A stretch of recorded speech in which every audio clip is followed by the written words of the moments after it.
to negotiating with them at this juncture. I mean, it's one of these things where I just people try to manifest things, and to me, I mean, I made the comparison that I felt like when some of the people were trying to make the case for the MOU, that it sounded like a best man speech at a wedding that everyone in the room thinks is going to end in divorce. And I feel like that's what we just went through here, and that the president understands that now. What he does with this anger, I think that what we might end up seeing here is a ramp up and then a pullback. Basically, we're going to hit them harder. Like the troop surge in Iraq and the troop surge in Afghanistan, it is a time-proven principle that masks a retreat, and you may be exactly right. Yeah, and I think that that's something that we have to consider as a possibility here. Look, we've seen so many mistakes made in the past. The president has avoided them in both of his terms in office when it comes to the Middle East. He's had a great foreign policy. I think he's been the most successful foreign policy president of my lifetime. But this is a situation where I think you have to be very careful, and you have to send the message to the American people that defines what victory looks like and has a clear path of how we're going to get. But I also think I applaud President Trump for trying to reach a deal and at least making the attempt. I think it does provide a more He wants to be a peacemaker. But it does, well, and he has, in a lot of ways. He's struck previous peace deals.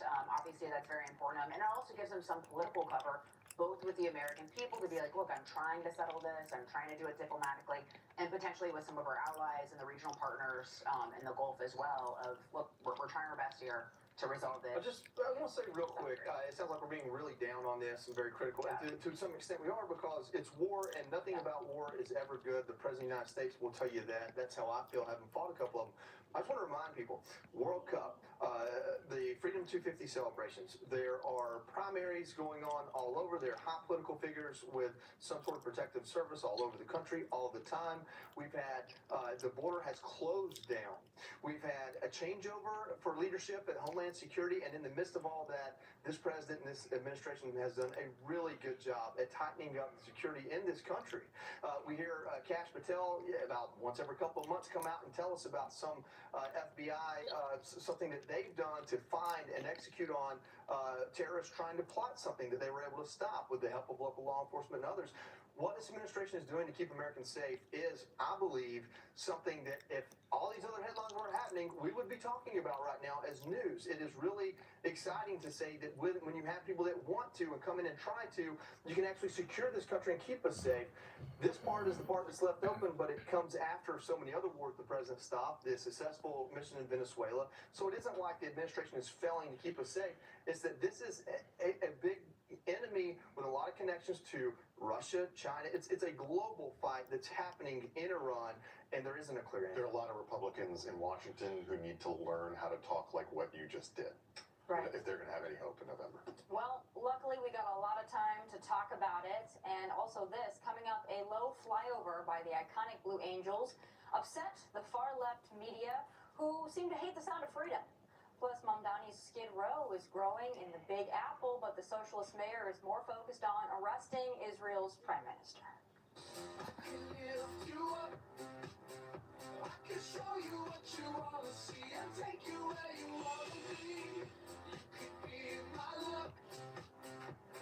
There are many ways to do things. At Old Dominion Freight Line, we do them this way. This way has people who start early, people who care and inspire each other to do things the way they should be done. This way uses technology and goes the extra mile to deliver your promises on time, every time. This way is why we're the #1 national LTL carrier for quality. For us, this way is the right way, which is why it's the only way we go. When dry eyes halt your hustle, Blink. Release. every preservative-free drop delivers up to 10 hours of relief to help you keep going. Relief with every blink. GOP ones are like having a mute button for food noise. Which is great, because I swear these little dino nuggets have been calling my name. Rebel. But most people stop the meds eventually. That's why there's Noom. GOP ones to quiet the noise and healthy habits. So if the meds stop, you don't reach for ice cream. You reach for something better. What are you doing? I want to get in a full set. Noom. Lose for keeps. Get started at Noom.com. You've got signal here? Yeah. What carrier do you have? Consumer Cellular. They use the same towers as the big carriers. I just pay less. I guess I thought consumer cellular was for older people. Save up to half with unlimited everything for $35. Call or visit Consumer Cellular. Boys and girls all over the world are being abused and tortured. The worst moments of these children's lives, they're being videotaped and they're being shared with other offenders all over the world. Many people refer to this as CSAM, child sexual abuse material. They are suffering and they don't think that anyone is coming to help them. But we can. We can build that army and we can go get them. Give monthly and fuel the fight all year long. U.S. troops killed in the Middle East following the deadly Iranian strike. How will the U.S. respond? Shannon is breaking down the latest on Fox News Sunday. This is not Viagra. It's Rose Sparks. For your discretion and for your convenience. Rose Sparks for men.